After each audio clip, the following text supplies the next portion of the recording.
So basically, I'm from Chicago. My parents, it's me, my mom, my dad, my brother, my sisters, and we grew up in Chicago. Real bad neighborhood, man. When I was a little kid, we were playing in the front yard, and there was a drive-by, and the bullet split me and my little brother. And we weren't serving God yet, but that was that moment. I remember that moment, and I remember saying, I should be dead. That should have hit me. That should have hit me and my brother. Why didn't it? The question was why, because everybody always gets hit. No one misses where we're from. And I was like, why didn't that happen? But as a little kid, I threw it in the back of my mind, let it go. God has always been protecting me my entire life. I'm the dude from the neighborhood who didn't want to be a gangbanger. I'm the dude from the neighborhood who didn't want to sell drugs.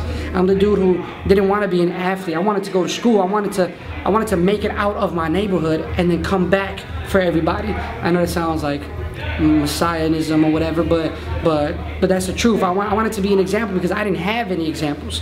My parents weren't saved. None of my relatives were saved. But then, you know, my parents became pastors when I was 17, and then I wrestled with that. I was like, man, how do I be a pastor's kid when I don't believe what everyone else is believing?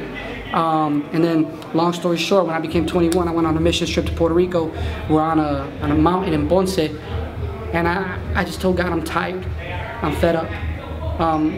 When I was in high school, I tried to hurt myself. I jumped out of the window. And in that moment, I thought, life is over. I don't care if I die, amen. I don't care. It's a wrap. And then I realized I didn't jump from that high. Well, I jumped from high, but not high enough to kill me. So when I hit the ground, I was like, that really hurt.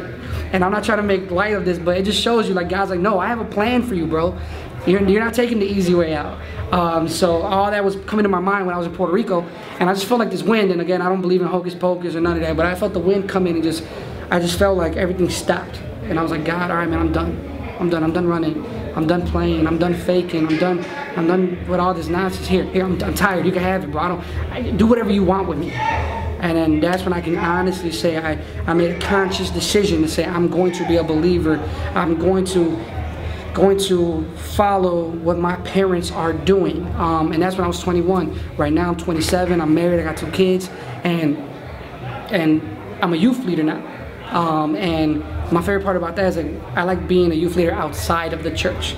I like being on the corners, at the corner stores, the liquor stores, seeing all the little gangbangers running around, the little kids running around, and chopping it up with them, because they look at me and they're like, you don't look like a church dude, but you don't talk like a church dude, but you have like this hope or whatever. And that's kind of what I like doing. I like being outside. I love urban missionaries. I love urban ministries. I love outreach events. That's my favorite stuff to do. And you know, no shade on the church or anybody in there, but I just believe certain people are made for that, other people are made for this, and I feel that that's where I'm headed.